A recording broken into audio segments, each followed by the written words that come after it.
नमस्कार। ज्ञान दीक्षा सत्संग में आप सभी का स्वागत है।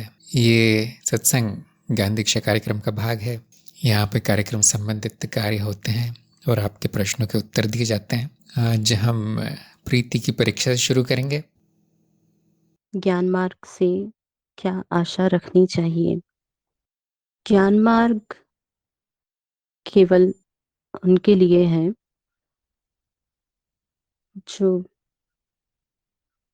जिनकी तीक्ष्ण बुद्धि हो और तीक्ष्ण बुद्धि के आधार पर अपने अनुभवों का तार्किक संयोजन करके अज्ञान को नाश करना चाहता है।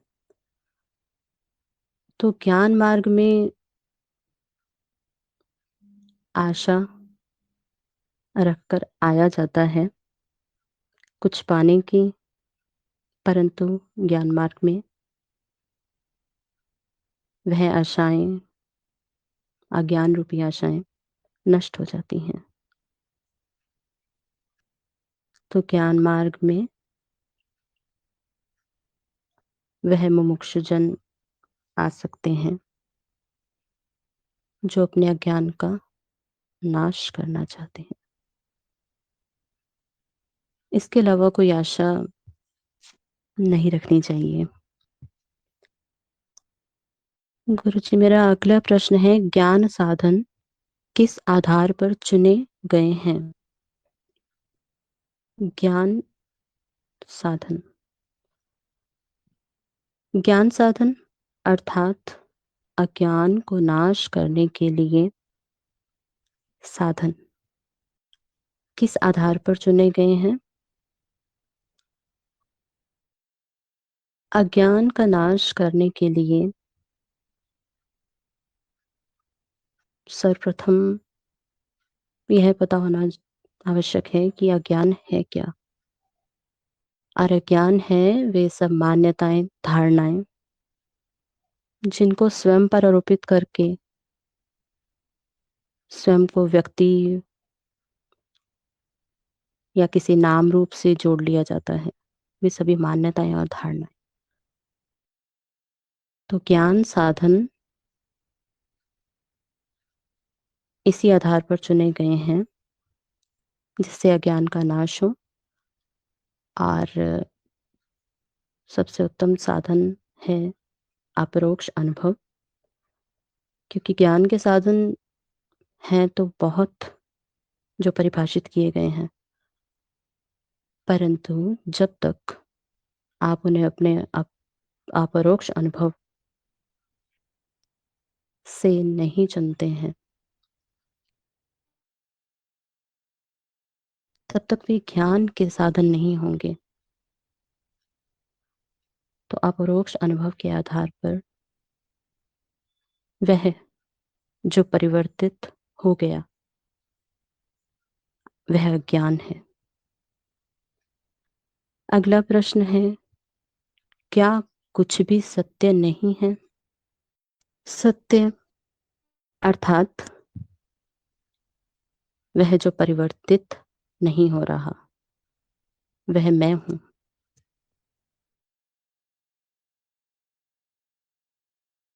और बाकी सब जो भी परिवर्तित हो गया वह अनुभव है। अनुभव भी विसत्य हैं, व्यक्तिनिष्ठ सत्य हैं।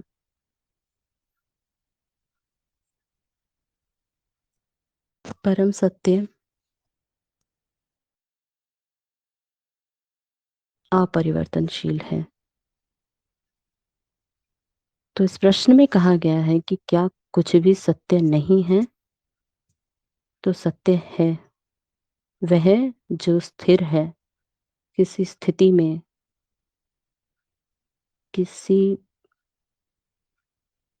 के आने या जाने से बदलता नहीं, वह सत्य है। अगला प्रश्न है, अज्ञेयता अंतिम अवस्था कैसे है?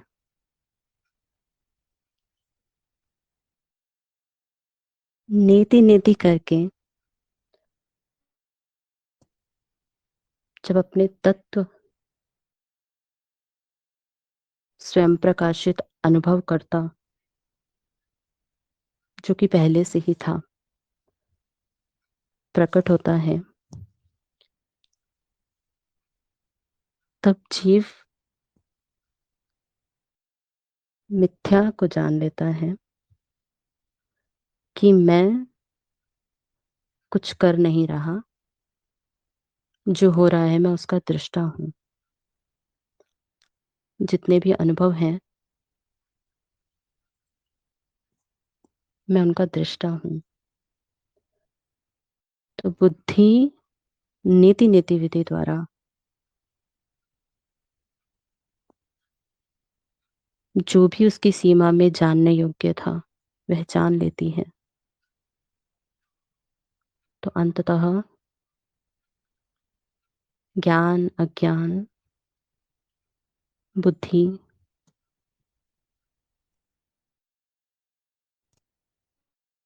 समर्पित हो जाती है। तो अंत में बस जो है वह है, जो जाना गया वह भी है, उसका विरोधाभास भी है। अंत में कुछ बचता ही नहीं है। ज्ञात से अज्ञात, अज्ञात से अज्ञेयता हो जाती है। गुरु जी, मेरा अगला प्रश्न है, अनुभवकर्ता का अपरोक्ष ज्ञान कौन सी इंद्रिय से हो सकता है? अनुभवकर्ता अर्थात मैं, जो सदा से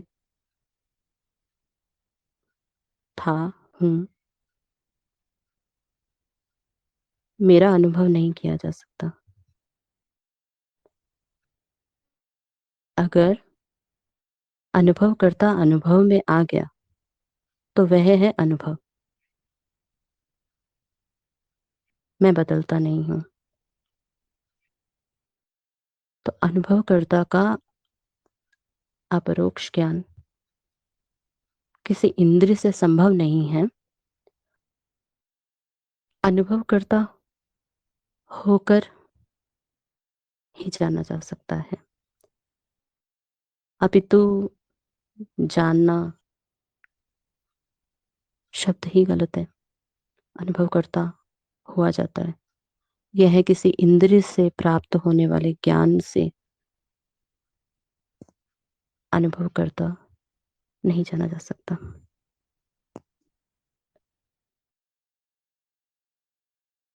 जी, अगला प्रश्न है, जिसका दर्शन ना हो सके वो दृष्टा कैसे हो सकता है?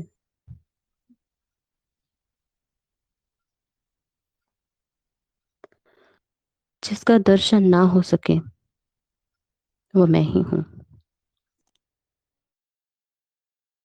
वो दृष्टा कैसे हो सकता है? मैं स्वयं को अनुभव करने के लिए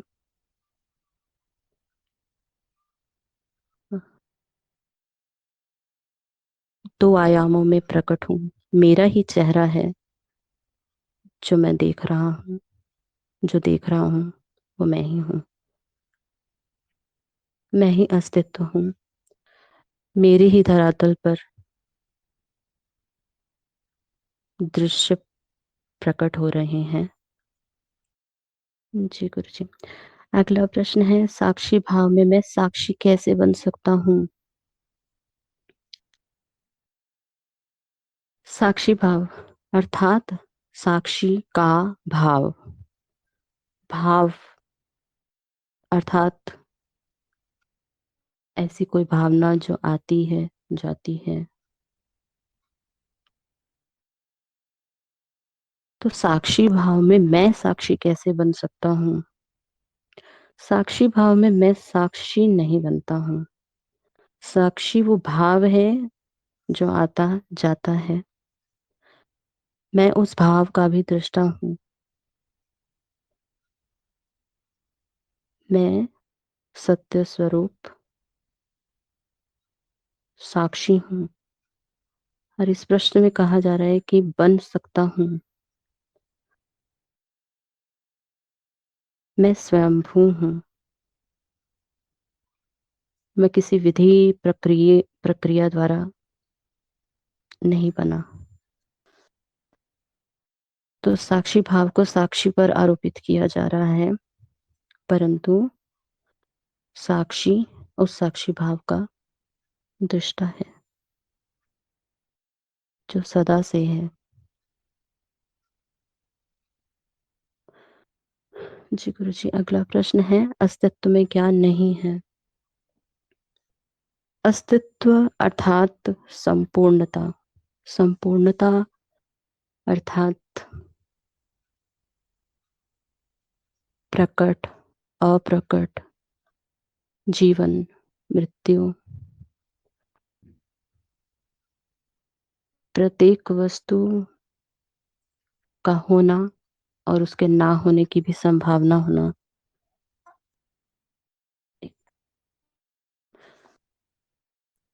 अस्तित्व में अनंत संभावनाएं हैं। तो इस प्रश्न में कहा गया है कि अस्तित्व में क्या नहीं है? अस्तित्व में सब कुछ है। अस्तित्व ही पूर्ण और सुंदर है।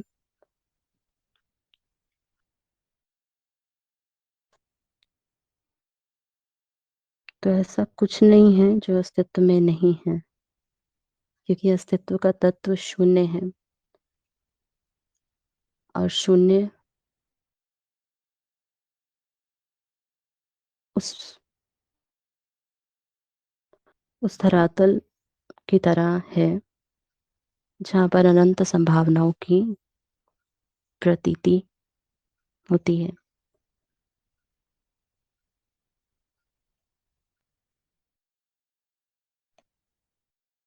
जी, अस्तित्व में अनंत संभावनाएं हैं। तो ये प्रश्न उचित नहीं है। अगला प्रश्न है, अनुभव आनंद क्यों नहीं है? इस प्रश्न में अनुभव को आनंद से संबंधित दर्शाया जा रहा है, परंतु अनुभव अर्थात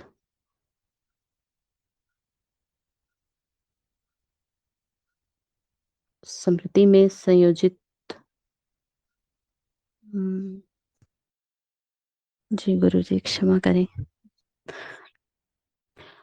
प्रश्न है, अनुभव आनंद क्यों नहीं है?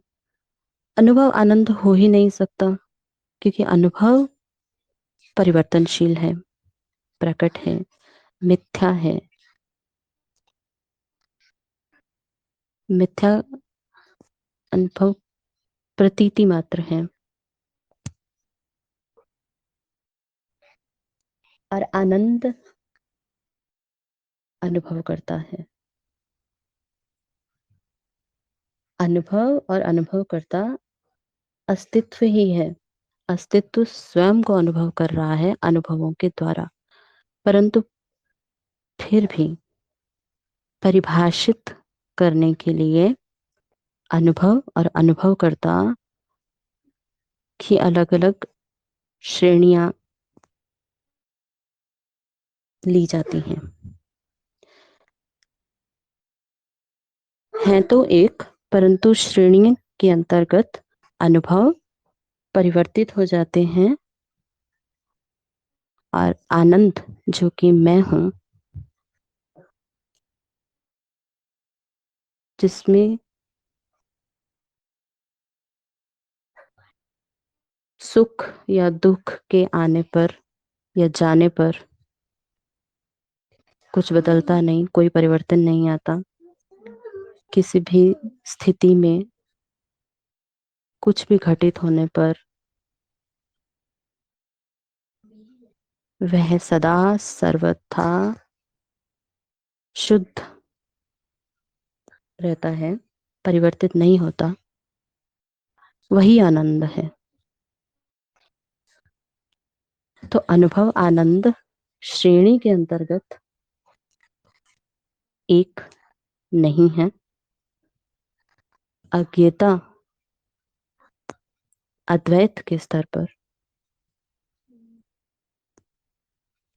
अस्तित्व के दो चेहरे हैं ये। जी गुरु जी, मेरा अगला प्रश्न है, मनन में क्या समस्याएं आ सकती हैं? मनन अर्थात वह जो श्रवण में गुरु कृपा से जो भी अज्ञान का नाश हुआ है, उसे सत्यापित करना। मनन का अर्थ है कि जो भी आपने श्रवण किया है,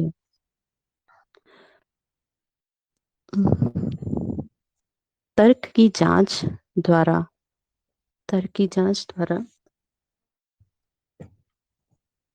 क्या प्रभाव होगा, सात मौलिक प्रश्न लगाकर बुद्धि के प्रयोग द्वारा तर्क की पूरी तरह से जांच करना कि अर्थ क्या है, प्रमाण क्या है, अगर ऐसा हुआ तो क्यों हुआ, और परिणाम क्या आएगा। तो यह सब मनन है। अब प्रश्न ये है कि मनन में क्या समस्याएं आ सकती हैं? मनन मनन में समस्या आ सकती है अगर अनुभवों का तार्किक संयोजन न बना पाए।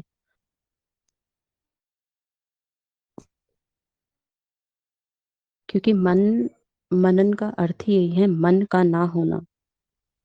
तो मनन में समस्या आ सकती हैं अगर अंधविश्वास, मान्यताओं आदि के आधार पर अपने अपरोक्ष अनुभव के आधार पर ना होकर किसी द्वारा सुना, पढ़ा, बोला आदि आदि जो भी सूचनाएं हैं, उनका तार्किक संबंध ना बना पाना। तो मनन में यही समस्याएं आ सकती हैं अगर मनन अपरोक्ष अनुभव के आधार पर प्रमाणित, सत्यापित ना किया जाए। जी गुरु जी, मेरे उत्तर देने का प्रयास यही समाप्त होता है। धन्यवाद। धन्यवाद, बहुत अच्छा प्रयास किया आपने। और आपको मिलते हैं 6.5, 10 में से 6.5। तो काफ़ी अच्छा ज्ञान है और आप साक्षी भाव की साधना कर सकते हैं, लेकिन उत्तरों में और सटीकता थोड़ी सी आनी चाहिए। तो आप दोबारा से सारे वीडियो एक बार, जो महत्वपूर्ण वीडियो हैं वो देखिए, ऐसा मेरा सुझाव है। तो उससे आपके उत्तरों में और सटीकता आ जाएगी। अभी भी काफ़ी अच्छे हैं उत्तर। तो आप अब चरण 4 में पहुंचेंगे, वहाँ साक्षी भाव के प्रयोग शुरू कर दीजिए सारे वीडियो देखकर। धन्यवाद गुरु जी। और गुरुक्षेत्र को प्रणाम, आपके चरणों में कोटि कोटि नमन। और मैं धन्यवाद देना चाहूंगी नित्य बोधि के सभी लोग जिन्होंने मेरी 6.5 नंबर आने में भी मतलब मदद की। क्योंकि अ, मुझे तो बोलने का बिल्कुल वो था ही नहीं कि अ, बहुत ज्यादा घबराहट हो रही थी। और आपकी कृपा से, और आदित्य जी, प्रवीण जी, अनंता जी, शालिनी जी, अनुपमा जी, नाम मैं क्या लूं, मतलब जिन्होंने भी मेरी सपने, जिन्होंने भी मदद की है, इतने अज्ञान का नाश करने में जो मदद की है, सभी को आत्मवंदन। और गुरु जी, आपसे बस यही प्रार्थना है कि इस ज्ञान मार्ग में आने के बाद बहुत सी अभी हैं त्रुटियां, अभी नजर भी आ रही हैं, हो रहा है। और आपसे बस प्रार्थना है कि हाथ पकड़ के आप आगे बढ़ा दें। जी गुरु जी, नमन। धन्यवाद सभी को। ज़रूर आप आगे बढ़ेंगे, आप में काफ़ी अच्छी संभावना है। तो चलते रहिए कार्यक्रम में मार्ग पे। कुछ प्रश्न आए हैं, वहाँ से शुरू करते हैं अब। उसके बाद मैं इनके भी प्रश्न ले लूँगा।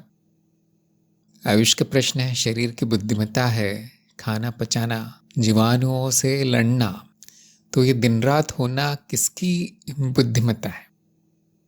अपने आप होता है। किसकी पूछेंगे तो शरीर के अलावा कोई और चीज़, मन के अलावा कोई और चीज़ की तरफ संकेत हो जाएगा, लेकिन ऐसा कुछ है नहीं। कोई और है नहीं जिसकी बुद्धिमत्ता से शरीर के कार्य चलते हैं। शरीर ही है, और वो जो भी करता है शरीर, उसकी क्रियाएं, यदि उनका एक उद्देश्य दिखाई देता है तो उसको हम नाम देते हैं कि ये शरीर की बुद्धिमत्ता है। जैसे कई बार मैं कहता हूँ हर परत में बुद्धि होती है, और इसका अर्थ एक ही है कि वो परत जानती है कि उसको क्या करना है। वो परत अपना उद्देश्य जानती है, वहां पे वो कार्य होता है। वहां पे कोई और है, ये कल्पना कर लेना ठीक नहीं है। तो ये रात दिन होता है, हाँ, क्योंकि हर परत का कार्य रात दिन ही होता है। कोई भी परत कभी रुकती नहीं है, उससे कार्य बदलते रहते हैं परंतु रुकता नहीं है। जब तक वो परतें हैं उनका कार्य चलता रहता है। क्या करना है वहां पे पूरी तरह से पहले से संयोजित है, स्मृति में जमा है। यही उनकी बुद्धिमत्ता कहलाती है, कोई और नहीं है। निशिगंधा ने पूछा है, साक्षी भाव की साधना में मन की क्या अहमियत है? मन का उपयोग ज्यादा से ज्यादा किस प्रकार किया जा सकता है? मन का अर्थ है कि वो चित्त का वो भाग जो सोचता है। तो आप केवल उसका उपयोग इतना कर सकते हैं कि ज्ञान के बारे में सोच लें। वो भी पूरा दिन सोचने की जरूरत नहीं है, थोड़ा सा। जब भी साक्षी भाव होता है तो उसके साथ एक आध विचार, एक आध भावना, एक आध स्मृति भी आ जाती है, जिसे हम कहते हैं स्मरण। इसको हम कह सकते हैं मन का ये कार्य है, उसको इस तरह से दोहरा देना। इस प्रकार उसका ये आप कह सकते हैं कि महत्व है थोड़ा सा। लेकिन मन नहीं लेकर आता साक्षी भाव। ऐसी कोई उसमें विशेष प्रक्रिया नहीं है जो साक्षी भाव ले आए, वो अपने आप आता है। कोई विशेष मानसिक प्रक्रिया नहीं चालू हो जाती उसके बाद साक्षी भाव आएगा, ऐसा नहीं होता। जब वो स्मरण आता है तो मन कुछ प्रतिक्रिया करता है कि अरे मैं तो भूल गया था, अरे हाँ अब शांति है, हाँ यही ज्ञान है। बस इस प्रकार वहां पे एक गूंज उठेगी साक्षी भाव की। तो इतना ही उपयोग है, उसको ज्यादा से ज्यादा ना करें, वो कम से कम भी ना करें। बस इतना ध्यान रखना है कि मन में नकारात्मक विचार आने लगे कि साक्षी भाव ठीक नहीं चलता, मैं तो ऐसा हूँ, बाकी लोग तो बहुत अच्छा साक्षी भाव रहता है बाकी लोगों में, मेरी तो प्रगति नहीं हो रही, क्या करूं कि आ जाए, ये साक्षी भाव बेकार है, ये साधना बेकार है, मुझे तो ज्ञान ही नहीं हुआ। ये सब इस तरह के ख्याल भी मन में आएंगे, इस तरह की प्रतिक्रियाएं या भावनाएं भी मन में आएंगी। तो उस समय आपको उसकी जगह कुछ सकारात्मक ले आना है। इतना किया जा सकता है। बाकी जो हो रहा है वो प्राकृतिक है। जितना प्राकृतिक होगा साक्षी भाव उतना अच्छा होगा। जितना आप उसमें दखल देंगे उतना वो साधना में बाधा है। तो मन के साक्षी रहिए। जैसे आप हर चीज के साक्षी हैं वैसे मन के भी साक्षी रहिए। मन की परिभाषा बहुत बदलती रहती है, इसलिए आपको अपनी परिभाषा उपयोग करनी है। आप देखेंगे वो एक प्रकार का अनुभव ही है, तरह तरह के अनुभव वहाँ, घटनाएं वहाँ होंगी, उनका साक्षी रहना है। अमिताभ का प्रश्न है, क्या अज्ञेयता ज्ञान का त्याग है? क्या अज्ञेयता बुद्धि सीमा के कारण है? जैसा कि कार्यक्रम में बताया गया है, आप ध्यान से वो पाठ पढ़िए अज्ञेयता वाला, सुनिए उसको एक और बार, कि यहाँ पे जानने का कुछ नहीं है, ये त्याग है कि मैं कुछ और जान सकता हूँ परम ज्ञान के आगे। इस धारणा का त्याग है। और अज्ञान का त्याग तो हो ही जाता है, तभी अज्ञेयता तक आप पहुंच पाते हैं। कौन से ज्ञान का त्याग है? जिसको ज्ञान मान लिया गया था। यहाँ तक कि जो द्वैत का ज्ञान, आत्मज्ञान, ब्रह्म ज्ञान, माया का कुछ अगर ज्ञान हुआ है, यही जाना जाएगा कि इसका अब कोई लाभ नहीं है। ये सब पायदाने थी जो अज्ञान को हटाने के काम आती हैं। इसलिए हर प्रकार के ज्ञान का त्याग यहाँ हो जाता है। अब ऐसा नहीं कि वो ज्ञान चला जाता है, वो रहता है। किस रूप में रहता है? नकारात्मक ज्ञान के रूप में। परंतु उसको अब महत्व नहीं दिया जाता क्योंकि उसका काम हो गया। क्या अज्ञता बुद्धि की सीमा के कारण है? बिल्कुल नहीं। बुद्धि है इसीलिए अज्ञता तक आप पहुंचे हैं, और क्योंकि उसके आगे जानने का कुछ नहीं है तो बुद्धि का कार्य भी समाप्त हो जाता है। उसकी सीमा नहीं मिलती, उसका काम समाप्त हो जाता है, बुद्धि का उपयोग समाप्त हो जाता है। अब उसका उपयोग रोज के जीवन में है या माया में है, या अज्ञान वापस ना आ जाए वहां पर है, आगे जाने में नहीं, अज्ञता की तरफ बढ़ने में नहीं।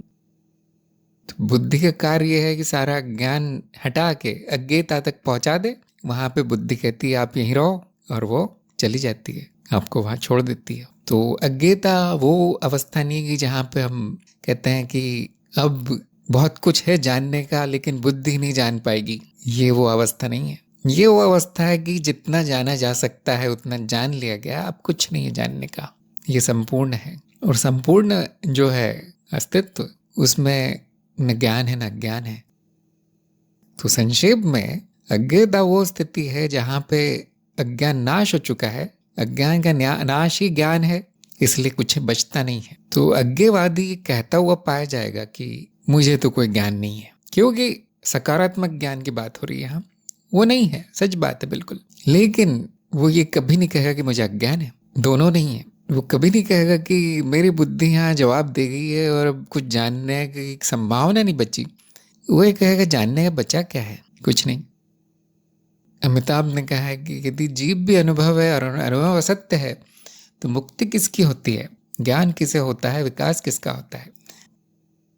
तो ज्ञान मार्ग के अनुसार मुक्ति पहले से है। जो मुक्त है वो आप स्वयं है, और जीव की मुक्ति का कोई ज्यादा अर्थ है नहीं। वो एक अनुभव है जो आता है चला जाता है। इसको कविता के रूप में कह सकते हैं कि उसका आना उसका बंधन है, क्योंकि अनुभव सीमित होगा, और उसका जाना उसकी मुक्ति। ऐसा नहीं कि कुछ बच जाता है जो मुक्त जीव हो, ऐसा कभी नहीं देखा गया। जो नहीं रहता वो पूरी तरह विलीन है अस्तित्व में, उसको मुक्त कह सकते हैं। थोड़ी देर के लिए जो प्रतीत होता है कह सकते हो बंधन में है, वो बंधन भी प्रतीत ही होता है। जैसे सागर में लहर उठती है, लहर सोचती मैं ऐसे छोटी सी हूँ और क्षणिक हूँ, बंधन में हूँ, फिर वो लहर वापस पानी में मिल जाती है, कहाँ गई पता नहीं, विलीन। अब बाहर से देखने वाले कहते हैं इसकी मुक्ति हो गई, समाप्त, कोई बंधन नहीं बचा, कोई सीमा नहीं बची। लेकिन वहां पे कौन है जो इस मुक्ति का अनुभव ले रहा है? कोई नहीं। वहां पे कौन है जो कहेगा कि मेरी मुक्ति हो गई? अब कोई बचा ही नहीं। तो ऐसा प्रतीत होता है थोड़ी देर के लिए, वो भी अज्ञान के कारण, कि कुछ है जो बंधन में है और उसका विलीन हो जाना उसकी मुक्ति है। अगर ज्ञान हो जाए तो यही कहेगा वो जीव कि मैं मुक्त हूँ, मेरा तत्व पूरी तरह मुक्त है, और ये जो भी है, जो आकार बना है थोड़ी देर के लिए प्रतीत हो रहा है, वो चाहे बंधन पे हो चाहे मुक्त हो, उसका कोई अर्थ नहीं है। जिसको ज्ञान हुआ है वो ऐसा कहेगा। यहाँ पे मतभेद होगा थोड़ा सा। कुछ लोग कहेंगे वो जीव भी तो मुक्त है, इस अस्तित्व की पूर्णता का प्रतीक है कि यहाँ कुछ भी प्रकट हो सकता है, जीव भी प्रकट है, उसमें क्या बंधन है? जैसे मनुष्य है मान लीजिए, उसको अपना जीवन जीने के लिए हर चीज मिली है, बंधन क्या है? बहुत से लोग कहेंगे नहीं, दुख भी मिला है, उसकी मृत्यु भी होती है, उसको कष्ट भी होता है। हाँ, जीव होने का यही मतलब है कि ये सब सारे अनुभव होंगे। अगर ये अनुभव ना हुए, द्वैत अनुभव, तो जीव भी नहीं होगा। मृत्यु है हाँ, क्योंकि जन्म है, अगर जन्म नहीं हुआ तो जीव भी नहीं होगा। तो इसीलिए वो कृति जो है, रचना, अपने आप में पूर्ण है। तो बंधन केवल अज्ञान की वजह से प्रतीत होता है। जैसे ज्ञान हो गया, उसके लिए मुक्ति और बंधन दोनों का कोई अर्थ नहीं रह जाता। तो अगला प्रश्न यही आता है कि ज्ञान किसे होता है? जिसे अज्ञान होता है उसे ज्ञान होता है, और ज्ञान यही होता है कि मैं तो हूं नहीं। इसलिए ज्ञान होने के बाद जिसको अज्ञान था वो समाप्त हो जाता है, और ये कहने वाला कोई बचता नहीं कि मुझे ज्ञान है। अपने आप को ज्ञानी कहने वाला कोई नहीं बचता। हाँ, वो जो प्रतीत हो रही है रचना जीव के रूप में, बाहर से लोग उसको कह सकते हैं कि ये ज्ञानी है। वो भी क्यों? क्योंकि उसने अपने अज्ञान का नाश किया है, अपने अज्ञान का त्याग किया है। लेकिन वहां अंदर कोई नहीं है, क्योंकि जैसे ही वो मनुष्य या साधक कहे कि मुझे ज्ञान हो गया है, तो ये तो अहम भाव है। अहम भाव कह रहा है कि मुझे ज्ञान हो गया, कोई और कह दे कि हाँ तुम्हें ज्ञान हो गया है, जैसे आपके गुरु कहते हैं या आपके शिष्य कहते हैं या बाहर के लोग कहते हैं, तो कोई उसमें कोई समस्या नहीं है। लेकिन वो स्वयं कह रहा है मुझे ज्ञान हो गया, तो फिर वो मैं तो बचा है वहां। तो अपने मुंह से कोई नहीं कहता। आपने ये बहुत देखा होगा, कितना भी बड़ा ज्ञानी हो, कितना भी बड़ा गुरु हो, वो अपने मुंह से नहीं कहता कि मुझे ज्ञान हो गया है। और अज्ञेयवाद की हम बात कर रहे थे, तो अज्ञेयवादी तो बिल्कुल नहीं कहेगा कि मुझे ज्ञान हो गया। उसको आप तरह तरह की उपाधियां दे दो, प्रोफेसर, डॉक्टर, महागुरु, गुरु, हाँ पारंपरिक उपाधियां हैं, परमहंस, हंस, वो हंसता है बस कि तुम किसको दे रहे हो, यहाँ कौन है जो ये उपाधियां दे रहे हो, जो मेरी जीवनियां लिख रहे हो, जो मेरी मूर्तियां बना के मेरी पूजा कर रहे हो, ये कौन है यहाँ पर। तो वो हंसता है। वो ये भी नहीं कहेगा कि तुम लोग अज्ञानी हो, ऐसा भी नहीं कहेगा, क्योंकि वो जानता है कि अज्ञानी भी तो कोई नहीं है, अज्ञान भी तो किसी को नहीं होता। बस वो जिसको अज्ञान है वो जानता नहीं ये बात। वहां पे व्यक्तित्व है, वहां पे आम है, इसलिए उसको कभी कभी कह दिया जाता है कि तुम्हें अज्ञान है। तो कभी कभी वो स्वयं स्वीकार करता है, हाँ मुझे ये सब बातें पता नहीं है, मुझे कोई ज्ञान नहीं है, मैं अज्ञानी हूं। तो स्वयं को जान लेने के बाद कोई नहीं रहता वहां जो कहे कि मैं जानता हूं। कभी कभी वो ज्ञान की बातें बताते हुए पाया जाता है, मैं ऐसा हूं, मैं वैसा हूं, मैं ब्रह्म हूं, मैं अनुभव करता हूं। और ये संकेत मात्र है, दूसरों को संकेत किया जा रहा है कि देखो तुम क्या हो, तुम में अभी भी अज्ञान है, देखो। तो वो खेल है, अज्ञानी होने का खेल। कभी कभी बहुत से गुरु ऐसे कहते हैं कि देखो मैं कितना साधारण हूं, साधारण मनुष्य हूं, मुझे ज्ञान हो गया, तुम्हें भी हो सकता है, मैंने इनसे ज्ञान लिया, मैंने उनसे ज्ञान लिया। अब आपको ये देखना पड़ेगा कि वो किससे बात कर रहा है उस समय। शायद उसके सामने एक अज्ञानी खड़ा है, इसलिए वो वही शब्द उपयोग करता है जो उसकी समझ में आए। अज्ञान की भाषा उपयोग करता है वो, ताकि सामने वाले को समझ में आए कि वो क्या कह रहा है, निर्देश दिए जा रहा है। यहाँ पे कोई अज्ञानी खड़ा है सामने और वो कहे कि मुझे तो कोई ज्ञान नहीं हुआ, मैं तो हूँ ही नहीं, सब कुछ तो ब्रह्म है, अंत में तो कोई ज्ञान होगा नहीं। तो वो जो शिष्य है या जो जिज्ञासु उसके सामने खड़ा है, मुमुक्षु, वो चला जाएगा निराश होके कि ऐसा तो कुछ होता नहीं है, जबकि उसको कोई ज्ञान होगा नहीं, उसका अज्ञान वैसा का वैसा रह जाएगा, उसकी प्रगति नहीं होगी। तो अहम नाश होने के बाद भी अहम त्याग नहीं किया जाता, बस उसको देखा जाता है कि वो मिथ्या है, ये काम की चीज है, अहम काम का है, उसको रख लेना है, लेकिन वो सत्य नहीं मानना है। इसी प्रकार विकास भी जीव का ही होता है, और जीव विकास का नतीजा है, परिणाम है। विकास परति रचना का होता है।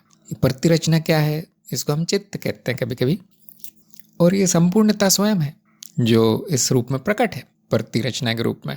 और इसमें वो प्रक्रिया चल रही है, और प्रक्रिया केवल परिवर्तन की है। जब वो अधिक जटिल होने लगती है तो उसको विकास कह दिया जाता है। जब वो सरल होने लगती है, अब रचना जैसा कुछ दिख नहीं रहा, तो उसको पतन कहा जाता है या विनाश कहा जाता है। लेकिन हो रहा है केवल परिवर्तन, और वो मिथ्या है।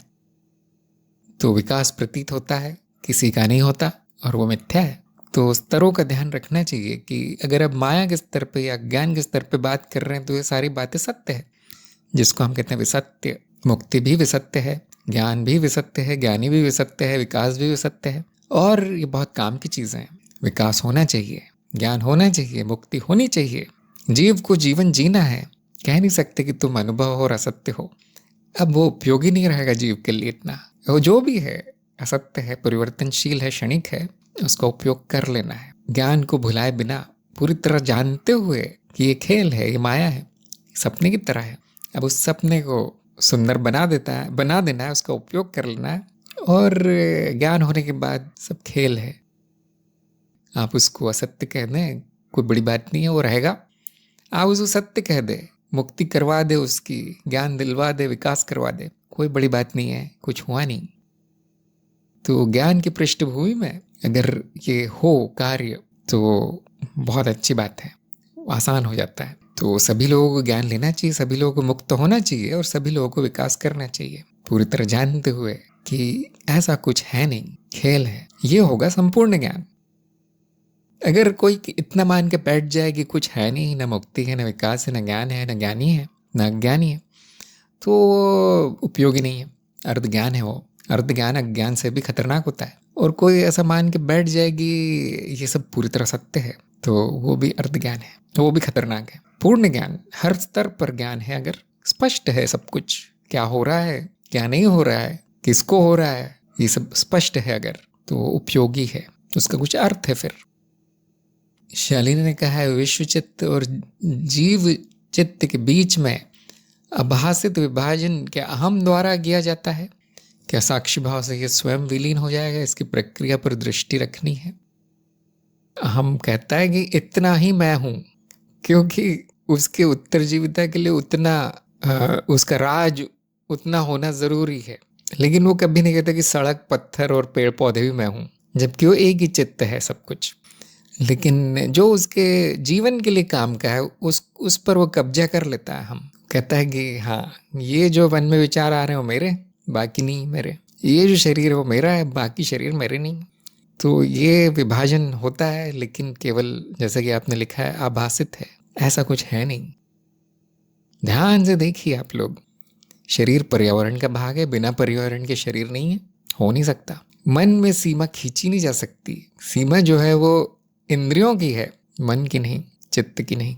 इंद्रियां इसलिए सीमित है क्योंकि उत्तरजीविता उस पर टिकी है, जीवन टिका है उस पर, तो इसीलिए वो सीमित लगता है जीव। इसीलिए उसको ज्ञान यही होता है कि मुझे तो सीमित अनुभव हो रहे हैं। ये लोग कहते रहते हैं कि अनुभव अनंत है, असीमित है, मुझे तो नहीं हो रहा, क्योंकि वो बेचारा कैद है उसमें, सीमित अवस्था में। लेकिन जब हम ध्यान से देखते हैं तो ऐसा कोई सीमा दिखाई नहीं देती, सब मिथ्या है, सीमा भी मिथ्या है। जैसे लहर है पानी पर, वो जब तक है तब तक वो अपनी एक सीमा बना सकती है कि यहाँ से मैं शुरू होती हूँ, यहाँ पे समाप्त। लेकिन सच में ऐसा कुछ है नहीं, पानी ही है जिसने रूप ले लिया थोड़ी देर के लिए, वो थोड़ी देर के लिए रहता है, समाप्त हो जाता है। तो विभाजन क्योंकि उस जीव के अच्छे जीवन के लिए आवश्यक है, सुखी जीवन के लिए, इसलिए वो हो जाता है। लेकिन ऐसा कुछ विभाजन है नहीं। इसका प्रमाण आपको स्वयं के अनुभव में ढूंढना है। क्या साक्षी भाव से वो विलीन हो जाएगा? बिल्कुल नहीं होगा। उसके आप साक्षी हो जाएंगे, इन सीमाओं के साक्षी हो जाएंगे। ऐसा विभाजन हो रहा है ये आप देख पाएंगे। विभाजन विलीन नहीं होगा, वो पहले से ही विलीन है। यही देख पाएंगे कि वो है नहीं।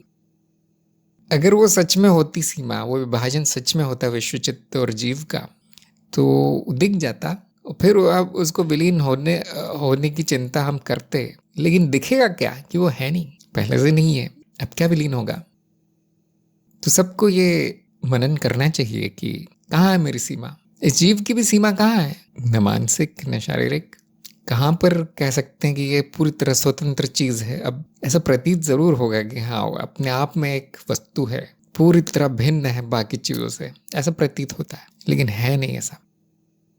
बस मान लिया जाता है ये मेरा है, जबकि वो किसी का नहीं है। जो घटनाएं हो रही हैं, जीव जिनको हमने नाम दिया है, जिसका रूप है, मान लिया जाता है कि ये अपने आप में एक व्यक्ति है, इकाई है, लेकिन वो है नहीं। जैसे मन में एक विचार आता है तो अहम वृत्ति कहती है मेरा विचार है, बस इतना ही है, बाकी विचार मेरे नहीं है। अगर वो ना कहे तो किसका विचार है? विश्वचित्त का है। विश्वचित्त भी परिकल्पना है, ये ध्यान रखना चाहिए सबको, सच नहीं है। संपूर्णता में वो आया है, वहीं चला जाता है जहां से आया। विलीन ही है वो, पहले से विलीन है, फिर से विलीन हो जाता है। एक भावना आई हाँ कि मेरी है, हम कहता है। आप जानते कि वो मिथ्या है, वो एक वृत्ति मात्र है, ऐसा कुछ है नहीं जिसका कोई मालिक हो, वो भावना जिसकी संपत्ति हो, ऐसा कोई नहीं है, उसका पति कोई नहीं है। तो जैसी आई वैसे चली जाती है। कहाँ है उसकी सीमा, किसका है वो घटना किसकी है? ऐसे ही बारिश आती है, चली जाती है, दिन निकलता है, शाम होती है, रात आती है, चली जाती है। किसके हैं, किसकी घटना है ये सब? आप देखेंगे सारा विभाजन नकली है, प्रतीत होता है, सब हो रहा है। तो दो तरीके से इसको बोला जा सकता है, ये तो सब मेरा है, सब मेरा है। जो बारिश आ रही है, दिन रात हो रहे हैं, ये भी मेरा ही है। या ये क्या कहा जा सकता है कि मेरा तो कुछ भी नहीं है, सब कुछ असीमित अस्तित्व है, सब कुछ ब्रह्म है। दोनों बातें सही हैं। गलत क्या है, गलत बात कौन सी है कि इतनी सी घटनाएं जो हैं, दो चार, वो मेरी हैं, वो मैं हूँ, और बाकी सब पता नहीं क्या है, मेरा कोई लेना देना नहीं, मैं पूरी तरह स्वतंत्र हूँ बाहर जो हो रहा है, इस रेखा के बाहर। ये अज्ञान दिखाता है, और पहले वाले दो वाक्य ज्ञान दिखाते हैं। परमांश ने पूछा है कि कारण शरीर की परत की अवधारणा और मन में क्या संबंध है।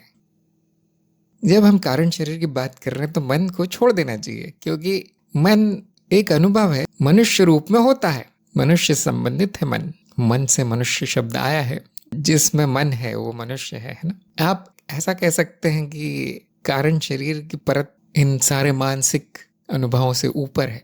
कारण शरीर का प्रभाव मन पे दिख पड़ता है, इतना कहा जा सकता है। तो कारण शरीर अवधारणा है, लेकिन मन भी अवधारणा है। अंत में वो परती रचना है, उसमें 2-4 परतों को जो भौतिक नहीं है आप मन कह सकते हैं। जैसे ये वाली घटना शरीर की है, मन की नहीं। ये वाली घटना वस्तुओं की है, जगत की है, मानसिक नहीं। ऐसा हम भेद करते हैं कभी कभी। कारण शरीर की जो घटना है, कहाँ रखेंगे उसको? क्या वो भौतिक है, क्या वो शारीरिक है, क्या वो मानसिक है? अब यहाँ पे संबंध बताना कठिन हो जाता है, क्योंकि वो रोज के जीवन में ये सब घटनाएं दिखती नहीं है। तो हाँ, कारण शरीर का प्रभाव जरूर होता है मन पे। वो प्रभाव क्या होता है सभी लोग जानते होंगे, इच्छा के रूप में आता है। वो प्रभाव इच्छा के रूप में प्रकट होता है, और जब वो मन में प्रतिक्रिया शुरू होती है, जैसे विचार आना, भावनाएं आना, योजना बनाना कि अब तो ये इच्छा पूरी करनी है क्योंकि मेरी है, अहम वृत्ति भी आ जाती है उसमें, कब्जा कर लेती हो कि हाँ ये तो मेरी इच्छा है, यहाँ आई है, किसी और को नहीं दिख रही मेरी इच्छा, तो मेरी होगी। तो जब इस तरह की घटनाएं होने लगती है तो हम तब कह सकते हो मानसिक है। फिर वो शरीर के द्वारा प्रकट होती है, शरीर चलता है फिरता है, कर्मेंद्रियां काम करती है, फिर जगत में प्रभाव दिखता है, तो आप कह सकते हैं भौतिक है, वो मानसिक नहीं रहा। लेकिन आप देखिए वो कारण शरीर का प्रभाव पूरा हर परत में पड़ा है, एक के बाद एक उसकी प्रक्रियाएं नीचे उतरी हैं। इसको हम कहते हैं कारण शरीर का अवतरण। आप सभी लोग अवतार हैं जो ऐसे अवतरित हुए हैं कारण शरीर की परत से। ये समझना बहुत कठिन है आम साधक के लिए, इसलिए ज्ञान मार्ग से हमने निकाल दिया इसको। ये ज्ञान अप्रोक्ष अनुभव से लेना थोड़ा सा कठिन है। जैसे मैं बता रहा हूँ तो हाँ, बहुत से लोगों को अपने अनुभव याद आ रहे होंगे कि हाँ ऐसा ही होता है, लेकिन उनको कारण शरीर दिखता नहीं कभी, तो कैसे मानेंगे? ज्ञान मार्ग पूरी तरह प्रमाण आधारित है, और अगर मैं दिखा नहीं पाऊँ वो क्या है तो आप लोग मानेंगे नहीं, मैं जानता हूँ। इसलिए उसको हटा दिया गया, क्योंकि जैसे कि आपने लिखा धारणा है, और तंत्र मार्ग में बहुत काम आती है धारणा, तांत्रिक धारणा है, तो उसको तंत्र बोधि में डाल दिया गया है। वहाँ पर कारण शरीर के प्रयोग बताए गए हैं, आप देख सकते हैं उसको तंत्र की क्रियाओं के द्वारा, तंत्र साधना के द्वारा। कब देखेंगे? क्या अगले हफ्ते दिख जाएगा मुझे? बिल्कुल नहीं। कई जन्म बीत जाएंगे। आप लोग ये अंदाज़ा लगा सकते हैं कि ये सब कारण शरीर और उसके ऊपर की परतें, उसके ऊपर भी है बहुत कुछ है ना, महापरिवार, महाचित्त आदि आदि। तो ये हमारे द्वारा बनाया हुआ नहीं है, मनुष्य ये कल्पना भी नहीं कर सकते इन चीज़ों की।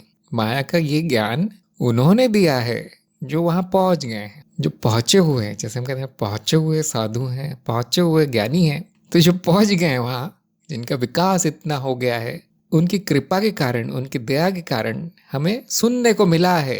एक दो छोटे मोटे प्रमाण अगर मिल जाए आपको तो समझिए कि आप भाग्यशाली है, नहीं तो ये भी नहीं मिलता। नहीं तो मनुष्य बस अपनी सीमा तक सीमित है। जब वो जान जाता है कि मैं मनुष्य नहीं हूं, तब उसका मार्ग खुल जाता है। जब वो जान जाता है कि मैं तो संपूर्णता हूं, अब वह एक स्वीकार भाव आता है कि हाँ और भी ज्ञान हो सकता है, और भी जाना जा सकता है। जब तक मन में अज्ञान है, जब तक उस व्यक्ति में, साधक में यह अज्ञान है कि मैं बस मनुष्य ही हूँ, ये 3-4 परतें जिसको पंचकोश भी कहा गया है, उतने तक ही सीमित हूँ, तो फिर उसके ऊपर क्या है वो जानने की संभावना नहीं रहती। ध्यान दीजिए, माया के ज्ञान की बात कर रहे हैं। तो जैसे जैसे आपका विकास होगा आपको ये सब पता चलेगा। अभी मूल ज्ञान पर ध्यान दीजिए, वो दरवाज़ा है, वो कुंजी है। उस दरवाजे की कुंजी साक्षी भाव है, और कुछ तरीका नहीं है, कम से कम मैं तो नहीं जानता। प्रमाण के बिना मैं तो पूरी कहानी बता सकता हूँ, बिना प्रमाण के, ध्यान रखिए बात, बिना प्रमाण दिए माया की हर चीज़ बताई जा सकती है। बड़े से बड़ा ज्ञान माया का, छोटे से छोटा, बारीक से बारीक, लेकिन वो सुनने वाले के लिए कहानी जैसा होगा, कल काल्पनिक होगा। क्या आप ये सब बता रहे, लाए कहाँ से? ऐसा पूछते हैं लोग। इसलिए एक बुद्धिमान व्यक्ति जो प्रमाणित नहीं है उसको जन साधारण को नहीं बताता। व्यक्तिगत बात हो जाती है, क्या मैं नहीं बताता?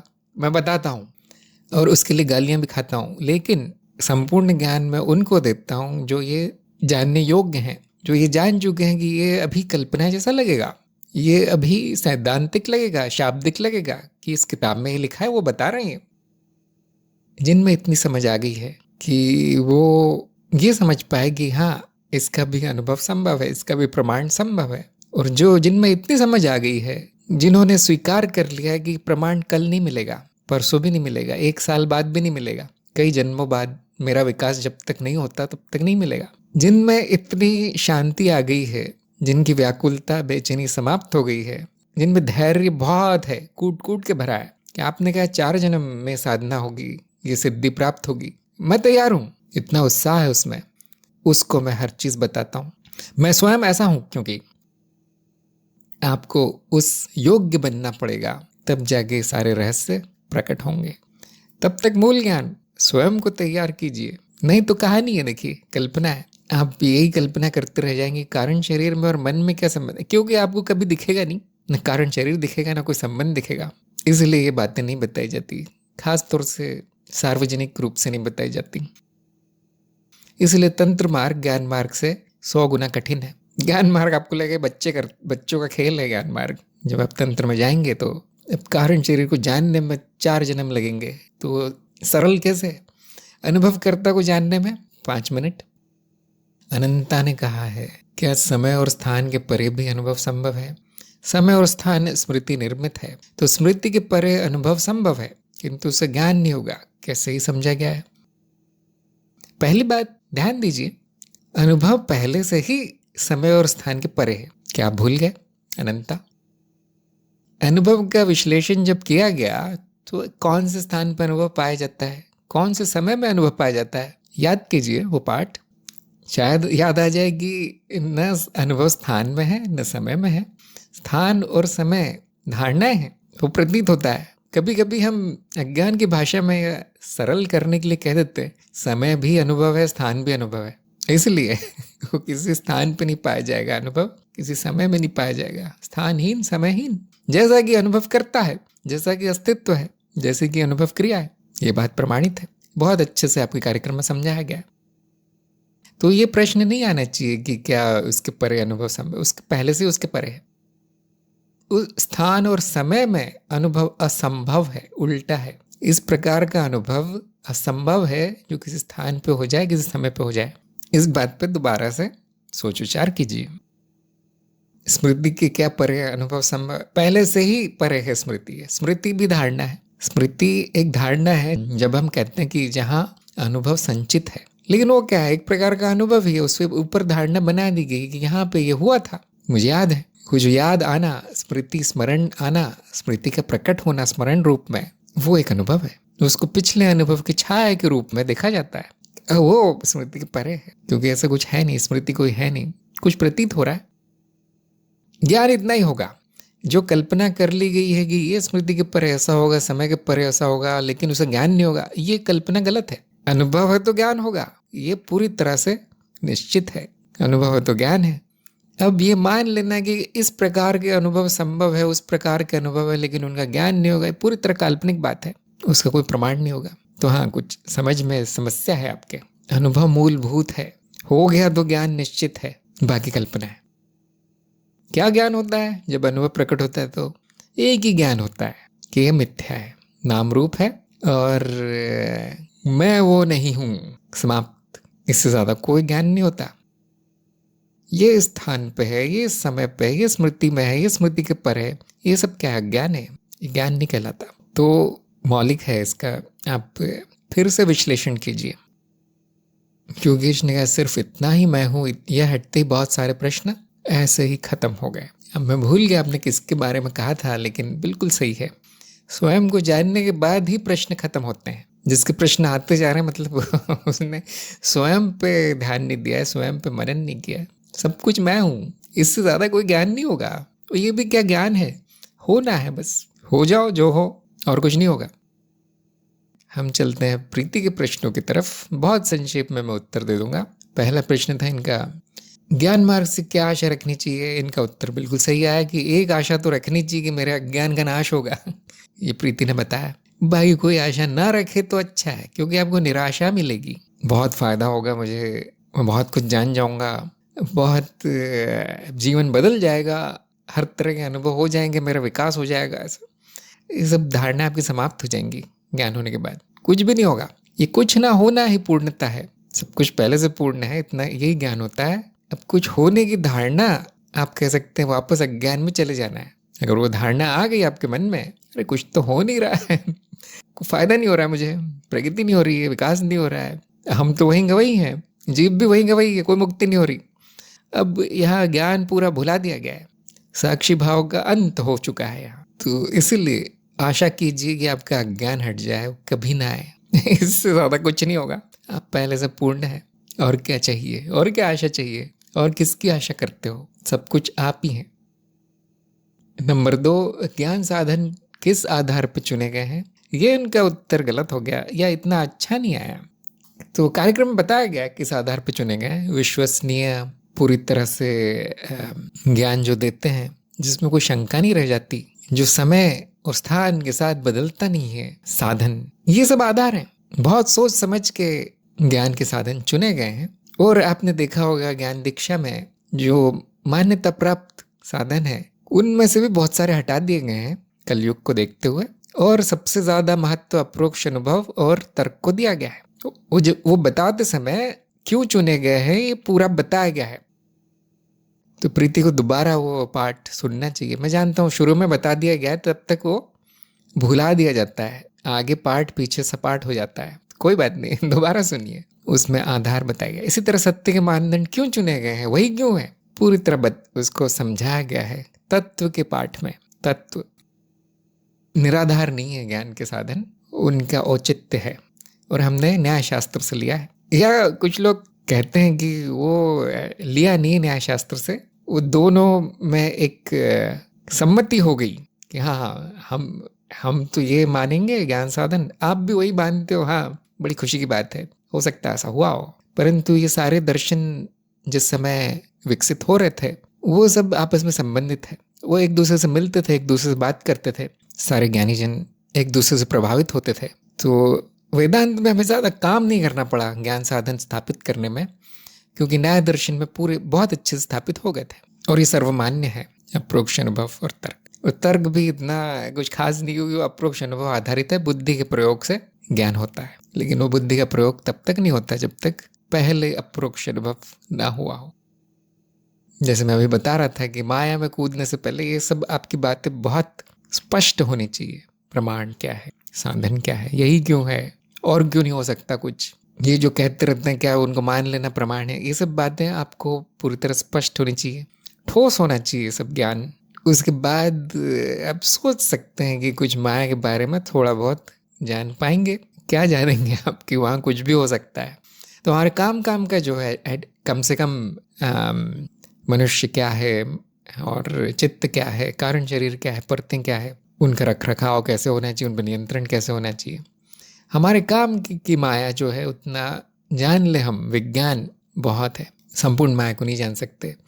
माया को जानने में ज्ञान साधन भी बेकार है, अज्ञेय है। तो ज्ञान साधन भी अज्ञान का नाश ही करते हैं और कुछ नहीं।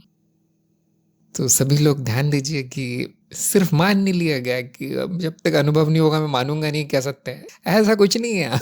हर चीज का कारण है, और बहुत गहरा और बहुत सुंदर कारण है। जैसे नाम से ही स्पष्ट है, ज्ञान दीक्षा। दीक्षा मतलब शुरुआत। जिनकी रुचि है वो और आगे जा सकते हैं कि और क्या प्रमाण है, और क्या ज्ञान साधन है। इंद्रियों से ही जो होता है वो क्यों है अप्रोक्ष अनुभव, और कोई क्यों नहीं है अनुभव प्रमाण। और आपको शास्त्रों में ऐसे 200, 300, 500 पन्नों तक वही बताया जा रहा है फिर कि यही प्रमाण क्यों है। अब मैंने देखा है, कम से कम हमारे कार्यक्रम में जो लोग आते हैं वो कभी इतने गहराई में नहीं जाते ज्ञान मार्ग की। उनको जो जरूरी है वो उत्तर ज्ञान दीक्षा कार्यक्रम से मिल जाते हैं, उसके बाद शायद उनकी रुचि समाप्त हो जाती होगी। कार्यक्रम होने के बाद कुछ लोग लेख लिखते हैं, कुछ लोग पुस्तकें लिखते हैं, कुछ लोग अपने सत्संग करते हैं, कुछ लोग अपने वीडियो बनाते हैं। लेकिन ऐसा मैंने बहुत कम देखा है कि उन्होंने ज्ञान दीक्षा के बाहर जाकर एक कदम आगे रखा हो। उपनिषदों में, वेदों में, न्याय शास्त्र में, बौद्ध दर्शन में, जैन दर्शन में कदम रखा हो कि देखूं यहाँ कुछ नया तो नहीं है, कभी नहीं। लेकिन सबको मेरा सुझाव है कि जिनकी रुचि है, जिनकी नहीं है वो आराम कीजिए, जिनकी रुचि है वो खोजेंगे तो पाएंगे कितना गहरा है। कभी कभी मैं ऐसा कहता हूँ ना, ज्ञान तो 5 मिनट में हो जाता है। इसका अर्थ ये नहीं कि आप उसमें 5 साल नहीं लगा सकते, लगा सकते हैं। कि वो 5 मिनट में जो जाना गया है उसका आदि अंत ढूंढने का प्रयास कर सकते हैं कि सबसे पहले किसने क्या बोला था, कौन से ऋषि ने कौन सी बात कही थी, कौन से भिक्षु ने क्या बोला था। ये सब आप अपना जीवन उसमें व्यतीत कर सकते हैं। और हाँ, पूरा जीवन व्यतीत हो जाएगा, उसका अध्ययन समाप्त नहीं होगा ज्ञान मार्ग का। तो हाँ, मूल ज्ञान बड़ा आसान है, ज्ञान दीक्षा से हो जाएगा। परंतु ज्ञान साधन का क्या आधार है और क्या ज्ञान साधन है और इसका आधार यही क्यों है, उसके पीछे क्या औचित्य है, क्या तर्क है, ये सब आप इसकी का इतिहास पूरा शास्त्रों में मिल जाएगा जिसकी रुचि है। हाँ, समझ में नहीं आएगा संस्कृत आनी चाहिए आपको या अंग्रेजी आनी चाहिए। हिंदी में बहुत कम साहित्य है और जो है हिंदी में वो ऐसी हिंदी में है कि वो संस्कृत जैसी है। जब तक संस्कृत नहीं आएगी आप प्रमाणित नहीं कर पाएंगे कि जो व्याख्या की गई है वो सच है या झूठ। इसलिए संस्कृत आना जरूरी है। और मैं जानता हूँ ये लोग इतनी मेहनत नहीं करना चाहते अंग्रेजी। क्यों? क्योंकि अंग्रेजी में वो काम ज़्यादा हुआ है। ये हमारे देश का दुर्भाग्य है कि यहाँ से ज्ञान समाप्त हो चुका है। अब अंग्रेजों को पुराने ग्रंथ निकाल के वो अनुवाद करना पड़ता है। मैं ऐसा नहीं कहता कि हिंदी में या दूसरी भाषाओं में भारत की बिल्कुल भी नहीं है, है बहुत कुछ है, वो भी संस्कृत जैसा ही है। और बिना गुरु के आप शास्त्र पढ़ नहीं पाएंगे, पहले ही वाक्य में अटक जाएंगे कि क्या लिखा है समझ में नहीं आ रहा। अच्छा, हिंदी अनुवाद देखते हैं, हिंदी अनुवाद भी समझ में नहीं आ रहा क्योंकि वो मूल धारणा ही समझ में नहीं आएगी क्यों लिखी है वो बात। तो उसके लिए भी गुरु चाहिए, और गुरु भी इतना दयावान चाहिए कि आपको बैठ के वो सिखा पाए। ऐसा नहीं होता, इसीलिए उसके पैसे लगते हैं, बहुत पैसे, बहुत समय खर्च करने के बाद आप ज्ञान मार्ग की गहराई में उतर सकते हैं। जिनकी रुचि है देखिए, 99% लोग कुछ नहीं करते, ये मैंने देखा है। इसलिए धीरे धीरे लुप्त हो रहा है ज्ञान मार्ग ही लुप्त हो रहा है। हम प्रयास कर रहे हैं कि बचा रहे थोड़ा सा। नंबर 3, क्या कुछ भी सत्य नहीं है? तो इनको पूरे अंक दिए क्योंकि इसमें थोड़ा सा व्यक्तिनिष्ठ हो सकती बात। आप लोग जानते होंगे सत्य व्यक्तिनिष्ठ है, तो लोग कहते पाए जाएंगे कि हाँ ये बात सत्य है, हाँ ये परम सत्य है, ये सत्य के भी परे का सत्य है, ऐसे बोलते रहते लोग। और ज्ञान दीक्षा में आपने देखा होगा कि सत्य असत्य की धारणा अद्वैत में समाप्त कर दी गई, जो कि बड़ी विचित्र बात है, जिससे कि लोग सहमत नहीं होंगे। परंतु ये आपका अप्रोक्ष अनुभव है कि अद्वैत में दोनों है, सत्य भी है असत्य भी है, नहीं तो हम उसको अद्वैत नहीं कहते हैं ना। तो दोनों कैसे हो सकते हैं? क्योंकि तर्क ये कहता है कि कोई भी बात सत्य और असत्य एक साथ नहीं हो सकती। तो बहुत आसान है कि अद्वैत में जब हम पहुंच जाते हैं वहां पर सत्य भी प्रतीत होता है, असत्य भी प्रतीत होता है, धारणाएं मात्र है, इसलिए उनका होना भी नहीं होना है। और क्योंकि वो हो सकता है, वो प्रतीत हो सकता है, इस तरह के वाक्य निकल सकते हैं मुंह से, इस तरह के नियम निर्धारित किए जा सकते हैं, इसीलिए वो है भी। तो अद्वैत में कुछ बोलना ही बेकार है, मैंने देखा है। आप बोल देंगे हाँ वही सत्य है, परम सत्य, कोई बड़ी बात नहीं है, देखिए बोल सकते हैं। आप बोलेंगे नहीं वहाँ सत्य असत्य की धारणा अर्थहीन हो जाती है, बिल्कुल बोलिए, कोई समस्या नहीं इसमें, ये बोलने में भी। ना बोले तो ही अच्छा है, मैं तो कहता हूँ मौन रह जाओ, अद्वैत में तो मौन रह जाओ। तो सत्य है लेकिन द्वैत तक सीमित है, वो भी व्यक्तिनिष्ठ है। तो आपको जो सत्य आपने जो जान लिया है उसमें खुश रहिए। नंबर 4, अज्ञेयता अंतिम अवस्था कैसे है? इसमें इनको आधे अंक मिले क्योंकि इन्होंने प्रयास तो किया। अगर और कुछ जानने का होता तो उसके बाद अवस्था आ सकती थी कि अब मैं अद्वैत के आगे पहुंच गया हूँ, परम अद्वैत लेकिन ऐसा कुछ है नहीं। अज्ञेयता यहीं तक है, एक ही बार बोला जाएगा कि यहाँ जानने का कुछ नहीं है, उसके बाद कुछ नहीं होगा, इसलिए अंतिम है। यहाँ पे ये भी नहीं कहा जाएगा कि मुझे अज्ञान है अब जानना है, बिल्कुल नहीं कहा जाएगा। यहाँ पे ये भी नहीं कहा जाएगा कि मुझे ज्ञान है, मैंने जान लिया, अब आगे क्या है, बिल्कुल नहीं कहा जाएगा। तो इसलिए अज्ञेयता अंतिम अवस्था है। निशिगंधा ने कहा अस्तित्व अज्ञेय शून्य भी है, तो क्या ब्लैक होल कहा जा सकता है जहाँ कुछ जाना नहीं जाएगा? आप एक और नाम रख सकते हैं, लेकिन जो विज्ञान में वो परेशान हो जाएंगे क्योंकि मैली चादर में और मैल चढ़ गया, फिर स्पष्ट होने की जगह एक और अर्थ बन गया उसका, एक ही शब्द का। एक शब्द का एक अर्थ होना अच्छा है, तो अस्तित्व अज्ञेय शून्य बहुत अच्छा है, उसमें और कुछ न जोड़ें तो स्पष्ट रहेगा, कोई और धारणा उसमें ना मिलाएं तो बहुत अच्छा रहेगा। तो ध्यान दीजिए, जहाँ विज्ञान से जो ये धारणा आई है उसका अर्थ विज्ञान में है, वो भी एक विशेष प्रकार के विज्ञान में, खगोल विज्ञान, एस्ट्रोफिजिक्स, उसके बाहर उसे कोई अर्थ नहीं है। तो आप शायद ये सोच रहे होंगे मुझे ज़्यादा समझ में आ जाएगा अगर मैं इस तरह से तुलना करूं अज्ञता और शून्यता की, तो मैं आपको गारंटी देता हूं कुछ समझ में नहीं आएगा। समझ और मलिन हो जाएगी, जितना समझ में आया वो भी धुल जाएगा आपके। क्योंकि जब हम कहते हैं अज्ञे है तो वहां पे अब बुद्धि चलेगी नहीं आगे। जब हम कहते हैं शून्य है तो अब वहां पे जानने का कुछ है नहीं आगे। इसलिए तो मैंने कहा अज्ञता अंतिम है, यहाँ थमना है, यहाँ रुकना है, यहाँ मौन है, यहाँ सब कुछ समाप्त होता है। अब कोई तुलना नहीं होगी, अब कोई शब्द नहीं आएंगे। आ रहे हैं इसका मतलब अब आपने जाना नहीं है, अभी शून्य अज्ञे जाना नहीं। अभी भी आप सोच रहे हैं कि वो जानने लायक है नहीं, जाने नहीं जा सकता, नाम मात्र है वो। अज्ञता का ही नाम अस्तित्व है, अज्ञता का ही नाम शून्य है। जिन्होंने ये दर्शन रचा है वो तक नहीं कहते कि मैं जानता हूं। उन्होंने एकता नहीं कहा उसे, उन्होंने ज्ञान नहीं कहा उसे, उन्होंने कहा अज्ञता, उन्होंने कहा अद्वैत। क्या जानते हैं आप, उनसे आप पूछेंगे, वो कहेंगे अद्वैत मतलब दो नहीं है। नहीं, कुछ तो बताइए क्या है, फिर दो नहीं है तो क्या है? फिर वो कहेंगे अज्ञे है। नहीं, क्या है जो, क्यों है अज्ञे? शून्य है। देखिए, आगे जाया नहीं जा सकता उसके। क्या ये बुद्धि की सीमा है? जैसे उन्होंने कहा था, क्या नया दर्शन इजाद करना पड़ेगा अब हमें इसके आगे जाने के लिए? ऐसा कुछ नहीं है, यही अस्तित्व का स्वरूप है। शून्यता अज्ञता उसका मूल रूप है। मूल रूप के परे कैसे जाएंगे आप बताइए? कौन से शब्द लाने से ज्ञान बढ़ जाएगा? बिल्कुल नहीं बढ़ेगा, अज्ञान बढ़ जाएगा। और सुनने वाले अगर वो सुन रहे हैं तो आपके नए शब्द, तो वो पूरी तरह भरमा जाएंगे। तो नंबर 5 इनका था, अनुभवकर्ता का अप्रोक्ष ज्ञान कौन सी इंद्रिय से हो सकता है? पूरे नंबर मिले। जो इंद्रियों के परे है, जो इंद्रियों से जो मिलता है उसका दृष्टा है, वो अनुभव करता है। और ये अप्रोक्ष होता है ज्ञान, स्वयं सिद्ध है।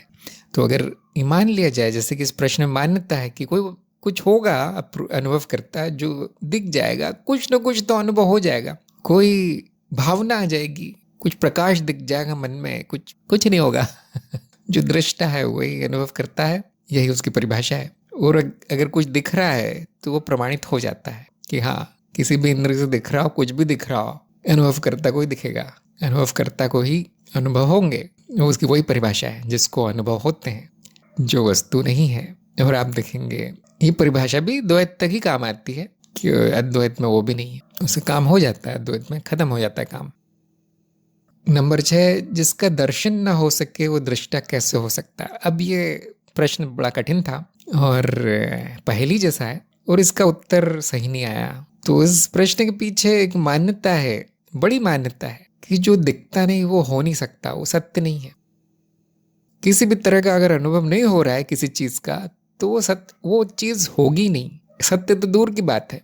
तो यहाँ भी नहीं है, वहां भी नहीं है, दिखता भी नहीं है, अनुभव भी नहीं होता है, तो कैसे कह सकते हैं कि वही सत्य है, वही दृष्टा है? और आप देख सकते हैं प्रश्न बड़ा कठिन है और बड़ा तार्किक है, लेकिन मान्यता बड़ी स्पष्ट है कि मान लिया गया है कि जब तक वो वस्तु नहीं होगा, जब तक मुझे न दिख जाए वो, तब तक उसके बारे में कुछ भी कहना अंधविश्वास है। अब आप देख सकते हैं वृत्त में चल रहा है सब कुछ, कि पहले दिख जाए मुझे वो क्या है, तब कुछ कहेंगे वो दृष्टा है या नहीं है, या वो माया है, या कुछ असत्य है। तो दिख गया तो अनुभव करता कोई दिखेगा। तो यहाँ पे ये अज्ञान है कि अनुभव करता, चाहे उसकी कोई भी परिभाषा हो, किसी प्रकार का अनुभव तो होगा। जब तक अनुभव नहीं होगा कुछ माना नहीं जा सकता, कुछ कहा नहीं जा सकता। जबकि उस समय वो व्यक्ति भूल जाता है कहते हुए, अनुभव हो गया तो वो सिद्ध हो गया, स्वयं सिद्ध है अनुभव करता। इसी प्रकार अनुभव भी स्वयं सिद्ध है। पहले अनुभव लेकर आओ, फिर हम बताएंगे अनुभव करता कौन हो सकता है, क्या हो सकता है। तो ये प्रश्न ही अनुभव है। अनंता ने कहा दर्शन हो गया तो दृश्य हो जाएगा। हाँ, ये तो बात की बात है ना, कि दर्शन हो जाए। अब आप कहें उसकी तरफ उंगली उठा के ये रहा अनुभव करता, लेकिन वो तो आप हैं, तो जिसका दर्शन हो रहा वो तो फिर दृष्टा नहीं हुआ, परिभाषा से ही सिद्ध हो गया कि वो नहीं है। जिसका दर्शन हो गया वो मैं नहीं हूं, या अनुभव करता वो नहीं है। तो इसलिए मैंने कहा कि इसमें मान्यता बड़ी गहरी है, और कभी कभी वो मान्यता हटाना संभव नहीं होता। यहाँ तक कि जिनको ये सारा ज्ञान दे दिया जाए, अनुभव करता क्या है प्रमाणित कर दिया जाए, फिर भी उनके मन में एक शंका बनी रहती है कि मुझे तो दिखाई नहीं देता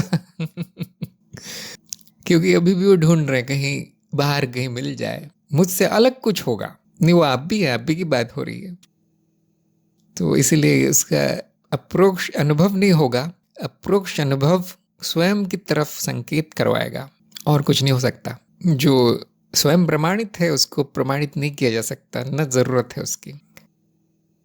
शालिनी ने कहा है कि क्या शून्यता साक्षी भी है, तो क्या अस्तित्व साक्षी भी कहा जा सकता है? हाँ, अनुभवकर्ता, दृष्टा, साक्षी, अस्तित्व, ब्रह्म, आत्मन, शून्यता, सब एक ही के नाम है। वो आप ही हैं, मैं। जैसे कि मैंने कहा, नामों की बड़ी समस्या है, तो इसलिए सबको जानना जरूरी है कि वो नाम संकेत किधर करते हैं। अगर पूछना पड़ रहा है कि शून्यता अलग है या साक्षी है, तो फिर आपको शून्यता समझ में नहीं आई, या फिर साक्षी नहीं समझ में आया, या फिर अस्तित्व समझ में नहीं आया। शालिनी ने कहा है कि अनुभव का तत्व भी शून्यता है, तो अनुभव भी तो आप ही हैं। ऐसा कुछ नहीं है जो आप ना हो। अभी आप क्या है बोलेंगे, वो जो है वो अस्तित्व नाम है इसका, वही आप है।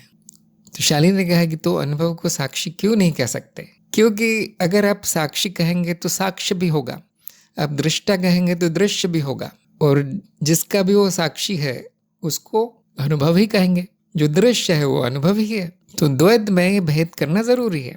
द्वैत में पता चलता है कि वो सब एक ही है, द्वैत में नहीं। शालिनी ने वो खुद ही उसका साक्षी है कि हाँ यही मूल ज्ञान है। आपका कार्यक्रम इसी वाक्य से शुरू होता है। वापस देखिए पहला पार्ट, स्वप्न दृष्टा ही स्वप्न है, स्वयं को ही, अस्तित्व को स्वयं का ही अनुभव हो रहा है। ये क्या है? मूल ज्ञान है। पहला वाक्य आपके कार्यक्रम का है। उसके दूसरा वाक्य क्या है कार्यक्रम का? इसके बाद कोई ज्ञान नहीं है। हाँ, इसके बाद बहुत सारे शब्द हैं उन शब्दों में उलझना संभव है। सब एक है। अद्वैत, द्वैत क्यों बनाया गया? ताकि आप जान पाओ कि उसमें क्या क्या है, अद्वैत में क्या क्या आ जाता है। क्या क्या आ जाता है? साक्षी भी आता है, जिसका वो साक्षी वो भी आता है, सारे अनुभव, अनुभव करता, सब कुछ, ये उसकी परिभाषा है। तो जब हम ऐसे अलग अलग कर देते हैं तो उसका अध्ययन संभव है कि मूल ज्ञान जो बताया गया, जो वाक्य बताया गया, इसका कुछ प्रमाण भी है, ऐसे ही बताया गया। तो इसीलिए उसको एक का दो करना पड़ता है, फिर दोनों को अलग अलग करके बताया जाता है। और आप देख पाएंगे कि वो अलग नहीं किया जा सकता। उस विश्लेषण जब करने जाओ तो सब एक ही आता है, 7 प्रश्नों के उत्तर एक ही आते हैं सबके। फिर अनुभव को भी बांटा गया है बहुत भागों में। ये भौतिक अनुभव है, ये व्यक्तिनिष्ठ है, ये वस्तुनिष्ठ है, ये शारीरिक है, ये मानसिक है, ये सूक्ष्म है। ऐसे भाग किए गए ताकि आप जान पाओ थोड़ा बहुत कि वो क्या है, लेकिन वो सारे अनुभव ही हैं। इसी प्रकार अनुभव और अनुभवकर्ता एक ही है। शालिनी का हर अनुभव खुद का साक्षी भी है। हर नहीं, एक ही है अनुभव।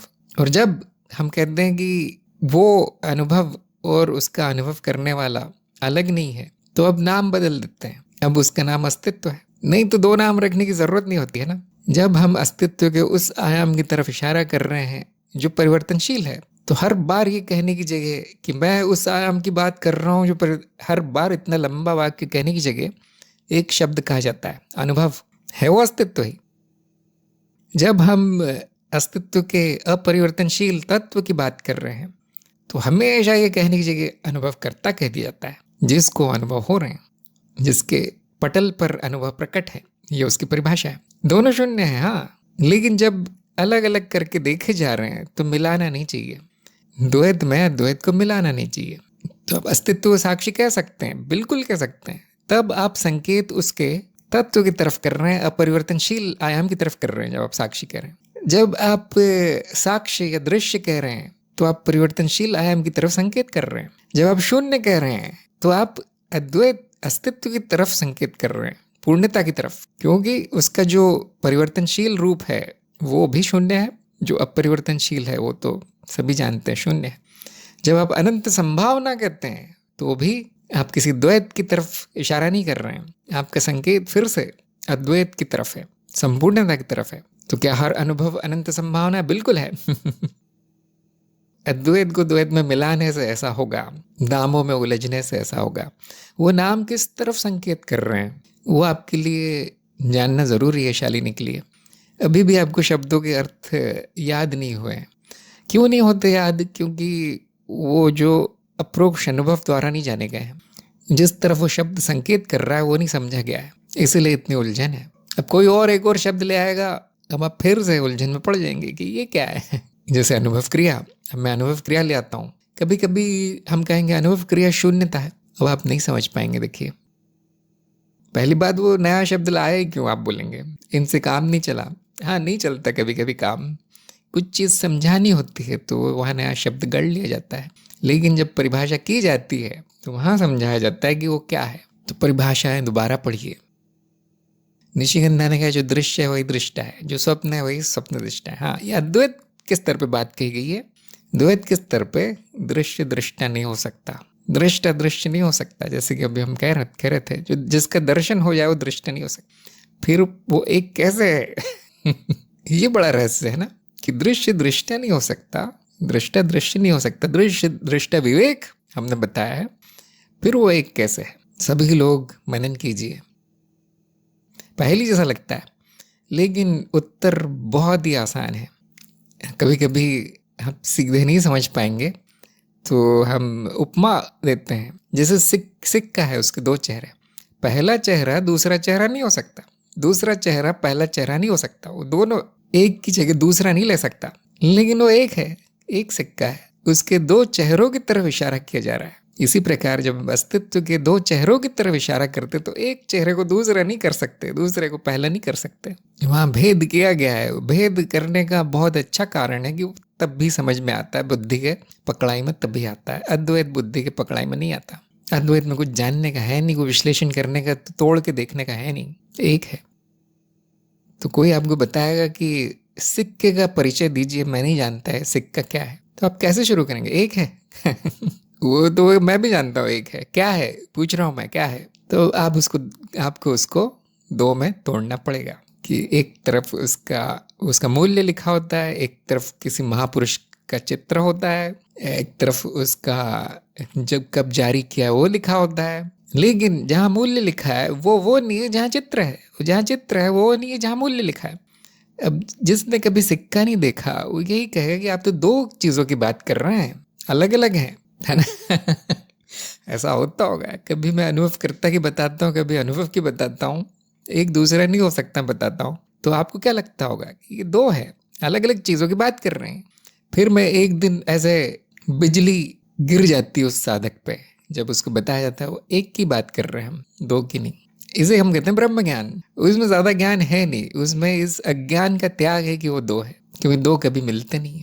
अब जब दो नहीं मिलते तो इस बात को कैसे भाषा में कैसे बोला जाए, किस भाषा में बोला जाए? जब आप भाषा का प्रयोग करेंगे तो कोई ना कोई नाम निकल के आएगा। अस्तित्व, ब्रह्म, शून्यता, अनंत संभावना, आप जो चाहे कह सकते हैं। नाम में क्या रखा है, वो नाम समझा क्या रहा है आपको, वो जानना जरूरी है। तो वो कौन समझाएगा? क्या आप नाम पढ़ के जान जाएंगे बैठ बैठे? बिल्कुल नहीं वो गुरु समझाता है, शब्द भी गुरु लाता है, अर्थ भी गुरु लाता है। आपको देखना है बस बैठ के, क्या वो सही है? गुरु ज्ञान नहीं देता, गुरु संकेत देता है, ज्ञान तो आपको लेना है। देखिए वो ये सब शब्द जो बताए गए हैं, क्या वो सच में है ऐसा कुछ? नहीं मिलता। सत्संग में पूछिए। तो ज्ञान के स्तर है। देखिए, अद्वैत को द्वैत में नहीं मिलाना चाहिए, द्वैत को अद्वैत में और माया में नहीं मिलाना चाहिए। ये सब ठीक नहीं है, तो किसी कारण से बनाए गए हैं ये सब स्तर, ताकि आप कुछ समझ पाए, कुछ ज्ञान हो पाए, ज्ञान का नाश हो पाए। ये विधि जो संपूर्ण ज्ञान दिलाए, सारा ज्ञान नाश कर दे, उसका नाम है ज्ञान मार्ग। तो जिसने ज्ञान मार्ग का निचोड़ नहीं जाना, वो इन्हीं शब्दों में उलझा रह जाएगा, इन्हीं वाक्यों में उलझा रह जाएगा, किताबों में उलझा रह जाएगा। ये विधि है, कभी तोड़ कर, कभी जोड़ कर, कभी परिभाषाएं बनाकर, कभी सिद्धांत बनाकर, कभी सत्यापन, कभी मिथ्याकरण। क्या किया जा रहा है यहाँ? ये खेल क्यों खेला जा रहा है? जानने का प्रयास कीजिए, क्यों है आप ज्ञान मार्ग पर? योगेश ने है क्योंकि अनुभव करते के बिना अनुभव नहीं हो सकते, इसलिए दो होकर एक है। हाँ, ये सारे तर्क फिर दिए जाते हैं कि चेहरे, ये जो सिक्के के दो चेहरे हैं, आपने कभी अलग अलग देखे कि एक इस तरफ पड़ा है, एक दूसरा उस कमरे में पड़ा है? हो नहीं सकता अगर उसको बीच में से काट भी दिया जाए तो हमेशा दो ही निकल के आते हैं उसके। अब वो दो सिक्के हो जाएंगे, दोनों के दो दो चेहरे हो जाएंगे।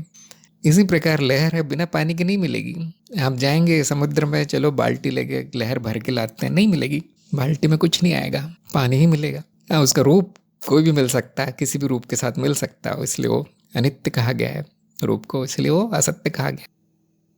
तो इस तरह से आपको विचार करना चाहिए, मनन करना चाहिए, जो शिक्षा दी गई है, जो संकेत दिए गए हैं, और फिर ये जानने का प्रयास करना चाहिए कि विभाजन किया गया तो क्यों किया गया, दृश्य दृष्टा विवेक क्यों सच है या क्यों उपयोगी है, सच तो नहीं है उपयोगी है, क्यों क्यों इस तरह का विवेक क्यों उपयोगी है, ये सब आपको बैठ के समझना चाहिए।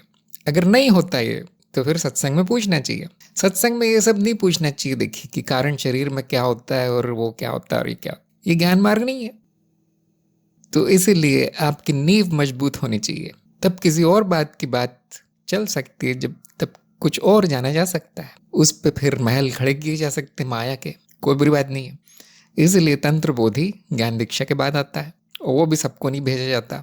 मैं देखता हूँ ऐसे शब्दों में जो उलझे हैं उनको कोई फायदा नहीं होगा महल खड़े करके उसके ऊपर। तो जब भी शंका हो ऐसे सत्संग में आके उसको हटा लेना है। अगर शंका नहीं हटती मार्ग छोड़ देना है, क्योंकि फिर वो किसी काम का नहीं हो मार्ग, वो तो डूबती नाव में डूबती नाव में आप सवार हो गए, वो डूबने वाली है, छोड़ देना है उसको। मजबूत नाव लीजिए जो आपको कहीं पहुंचाए। तो अगले प्रश्न पे चलते हैं, साक्षी भाव में मैं का साक्षी कैसे बन सकता हूँ। बिल्कुल सही उत्तर आया कि अब नहीं बन सकते। देखिए ये दुर्भाग्य भी है, सौभाग्य भी है। सौभाग्य इसलिए क्योंकि आप पहले से साक्षी है, वो साक्षी भाव यही याद कर लेना है कि मैं पहले से हूँ साक्षी, अभी बना नहीं मैं। साक्षी भाव आने के बाद साक्षी नहीं बन गया, पहले से हूँ, जीव नहीं हूँ, मनुष्य नहीं हूँ, इतना स्मरण आ गया, ये भाव आ गया मन में, हो गया। कभी कभी हम कहते हैं ऐसा कि देखिए इन विचारों के साक्षी रहिए, आपको साक्षी बन के देखना है सब। तो कभी कभी लोग उसका गलत अर्थ निकाल देते हैं कि पहले तो मैं नहीं था, अब बन के कैसे देखूं। अभी समस्या है, मतलब वहाँ ज्ञान तो शून्य है इसलिए शब्द काम नहीं कर रहे, है ना। शब्द तभी काम करते हैं जब ज्ञान हो, ज्ञान के बिना शब्द बेकार हैं। तो ऐसे व्यक्ति को नहीं बताया जा सकता कि साक्षी बन जाओ, जिसको पता ही नहीं कि वो पहले से साक्षी है, नहीं बताया जा सकता, वो साक्षी भाव के साधना नहीं कर सकता। तो इसलिए प्रीति अब चौथे चरण में है, क्योंकि कर सकती हो साधना, इतना तो ज्ञान है। तो साक्षी बनने का अर्थ यहाँ पर कविता में यही है कि याद कर लो कि तुम पहले से क्या हो, या ये ध्यान दो कि अपने आप को कुछ और समझ लिया है, बस इतना सा है साक्षी भाव। नंबर 8, अस्तित्व में क्या नहीं है, इनको पूरे अंक मिले। तो अस्तित्व की परिभाषा ही है संपूर्णता, सब कुछ अस्तित्व में ही है, ऐसा कुछ नहीं है जो अस्तित्व में ना हो। बहुत से लोग, ये प्रश्न आता क्यों है, क्योंकि बहुत से लोग कोई कल्पना कर लेते, देखिए ये चीज़ तो नहीं है, उड़ने वाला हाथी नहीं हो सकता देखिए अस्तित्व में। तो वहाँ पे क्या धारणा है कि वो जो उड़ने वाला हाथी है वो अस्तित्व का भाग नहीं है, वो भी अस्तित्व का भाग है, कल्पना रूप में है, कहानी के रूप में हो सकता है। आप ये कहना चाहते हैं कि भौतिक नहीं हो सकता, ये बात बिल्कुल सही है, अभी तो नहीं है कम से कम, लेकिन जैसे उसकी कल्पना कर ली गई वो अस्तित्व भाग हो गया, पूर्णता में है वो। ऐसा क्या है जो नहीं है, आप देखेंगे सब कुछ अनंत संभावना। मतलब ये शुरू की बात है, जब व्यक्ति को ज्ञान नहीं होता तो इस तरह के तर्क वितर्क शुरू होते हैं। उसके ज्ञान होने के बाद क्या पता चलता है कि जो भौतिक है, जिसको कि कह रहे हैं कि यही सत्य है, वो भी कल्पना मात्र है, वो भी भ्रम है, माया है। तो वहाँ पे ये कहना है कि ये भी नहीं हो सकता, वो भी नहीं हो सकता, अर्थहीन सा है एकदम, सपने में क्या नहीं हो सकता। अब ये बात कौन कह सकता है, जिसने जान लिया हो कि ये सपना है, मेरा ही सपना है, मैं ही क्यों अनंत संभावना हो, क्योंकि वो सपना और स्वप्न दृष्टा एक ही है, मैं ही अनंत रूपों में प्रकट हूँ, हो सकता हूँ। तो जब तक पूर्ण ज्ञान नहीं होता इस तरह के प्रश्न आते रहेंगे। पंकज ने कहा, अनुभव करता ही है जो तन्मात्राओं के रूप में स्वयं के समक्ष प्रतीत होता है और उस प्रतीति का अनुभव करता है। बिल्कुल सही, 100% पूरे नंबर पंकज को। कौन सी तन्मात्रा क्या प्रतीत हो सकता है, ये बड़ा स्पष्ट है कि उसकी कोई सीमा नहीं है, क्योंकि वो सीमा भी प्रतीत होगी सत्य नहीं होगी, कुछ भी सत्य नहीं होता वहाँ। सपने में आपको दिख जाए कि यहाँ समाप्त होता है, सपना यहाँ समाप्त हो रहा है। देखिए अब बोलेंगे सपने में, जागने के बाद पता चलेगा वो सारा सब सपना ही था, न कुछ शुरू हुआ वहाँ, न कुछ समाप्त हुआ। इस तरह ज्ञान होने के बाद ये सब धारणा सब खत्म हो जाती है। देखिए सपना ही खत्म हो जाता है, या आप कह सकते हैं अज्ञान खत्म, जो सपने के बारे में जो मेरा अज्ञान था वो खत्म हो जाता है, और वो चल रहा है, वो चलता रहता है। आप उसको सपना ना भी कहे तो भी बहुत अच्छा है, कोई बात नहीं। आप उसको माया ना भी कहे कोई बात नहीं, वो सब मैं ही हूँ। आप उसको मैं ना भी कहे तो भी वो जो है वो है बिल्कुल सही है, जो हो रहा है बिल्कुल सही है। अज्ञान तो नहीं है कहीं, नहीं अज्ञान नहीं है, हाँ तो सब ठीक है, फिर कुछ भी कहो। अब जैसे इन्होंने तन्मात्राओं का नाम लिया, नया शब्द आ गया, अब ये क्या है? लोग कहेंगे अब अनुभव क्यों नहीं बोल रहे आप, इनको तन्मात्रा क्यों बोल रहे हैं? तो देखिए, नया शब्द इसलिए आ गया क्योंकि अब कुछ और बताना चाहते हैं हम। ये तन्मात्रा शब्द सांख्य से लिया गया इसलिए ताकि आप जान सके कि भौतिक वस्तुओं भी तन्मात्रा है, मानसिक वस्तु भी तन्मात्रा है, अनुभव एक प्रकार का है, स्पष्ट करने के लिए। अगर मैं कहूँ टेबल भी आप ही है, कुर्सी भी आप ही है, भावनाएं भी आप ही है, स्मृति भी आप ही है, कोई नहीं मानेगा। कम से कम जिसकी बुद्धि बहुत तेज है वो कभी नहीं मानेगा, वो हंस के चला जाएगा। जैसे मैं खुद पे हंस रहा हूँ वैसे वो हंसेगा। उसके लिए एक बीच की सीढ़ी उपयोग की जा सकती है, एक पायदान बना दी जाती है भौतिकता और मानसिकता के बीच में। क्या है वो? तन्मात्रा। अनुभव तन्मात्रा का होता है, हम कहते हैं। और ये बात हर कोई समझता है, बच्चे भी समझ जाते हैं। अब बड़ा आसान है कि हाँ, अनुभव और अनुभव करता है एक है, जानना बड़ा आसान हो जाता है इसके बाद। तो ये ज्ञान मार्ग ऐसा टेढ़ा लगता है, वो है नहीं, वो बड़ा व्यवस्थित मार्ग है। आपको चरणबद्ध जाना चाहिए, तभी वो अच्छा चलेगा मार्ग, नहीं तो जलेबी है पूरी। कभी यहाँ से एक शब्द सुन लिया, कभी वहां से सुन लिया, ऐसा करते हैं लोग, मैंने देखा है। और सच्चाई है कि कई वर्षों तक मैं भी ऐसा ही करता रहा, क्योंकि सच्चाई ये भी है कि व्यवस्थित तरीके अब बचे नहीं है इस दुनिया में ज्ञान मार्ग पढ़ाने के, सिखाने के, बहुत कम बचे। और वो वहाँ कोई जाना नहीं चाहते उन आश्रमों में, और सन्यासी का भेष बनाएंगे, कोई पढ़ा लिखा आदमी नहीं जाएगा आजकल कलयुग में। इसी कारण ज्ञान दीक्षा कार्यक्रम का जन्म हुआ है, अब सब समझ में आएगा। अच्छा, अगला प्रश्न है, अनुभव आनंद क्यों नहीं है? इसके आधे अंक मिले इनको। तो ये प्रश्न किस मान्यता से आया है कि अनुभव और अनुभव करता एक है, अनुभव करता आनंद है, तो अनुभव आनंद क्यों नहीं है? तो यहाँ पे फिर से स्तरों का मिश्रण कर दिया गया है, क्योंकि अब बिल्कुल कह सकते हैं कि अनुभव आनंद है, लेकिन अद्वैत के स्तर पे कह सकते हैं। द्वैत के स्तर पे आप कह सकते हैं कि आनंद की परिभाषा है जिसमें कुछ नहीं होता, जिसमें न सुख है, न दुख है, न इच्छा है, न डर है, न कुछ और है, न विचार है, न भावना है। आनंद की परिभाषा ऐसी कर दी गई है द्वैत पे, द्वैत में। तो अनुभव तो ठीक उसका उल्टा है, फिर वहां तो सुख है, दुख है, सुख और दुख अनुभव है ना, इच्छा है, भावना है, विचार है, अच्छे विचार, बुरे विचार है, अच्छी घटनाएं, बुरी घटनाएं। अब कोई नहीं कहेगा कि वो आनंद है। इस परिभाषा से कोई नहीं कहेगा कि वो आनंद है। तो इसलिए मैंने इनको आधे अंक दिए। आधे अंक इसलिए काटे क्योंकि अद्वैत में अनुभव और अनुभव करता में भेद नहीं होता, इसलिए आनंद और आनंद के उल्टा जो भी शब्द है उसमें भेद नहीं हो सकता। आप देखेंगे आनंद का कोई विरोधार्थी शब्द है नहीं खास, कष्ट शायद है ना, लेकिन अद्वैत में ये सब भेदभाव है नहीं। तो आप कह सकते हैं परमानंद है। बहुत से लोगों ने ये नाम रखा हुआ परमानंद।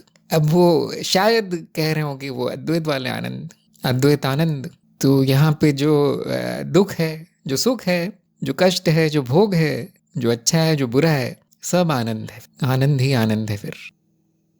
तो शब्द वही है, अब उसका थोड़ा सा अर्थ बदल गया। अगर तत्व ही आनंद है तो सब कुछ आनंद हो ही जाएगा, है ना।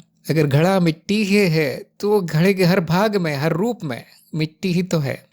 इसलिए जब ये जाना जाएगा कि घड़ा और मिट्टी एक है, तो आप उसे एक नाम दे सकते हैं, मिट्टी के गुण घड़े में आ सकते हैं, तो फिर सारे अनुभव आनंद हो गए।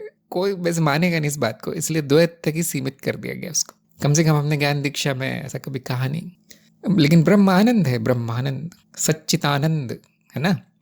तो परिभाषा पे निर्भर है, आनंद की परिभाषा पे, क्योंकि अक्सर लोग मानते नहीं कि अनुभव में कोई आनंद है, इसलिए उसको छोड़ दिया जाता है, बेचारे अनुभव को हटा दिया जाता है आनंद की पदवी से। लेकिन ये ठीक नहीं है।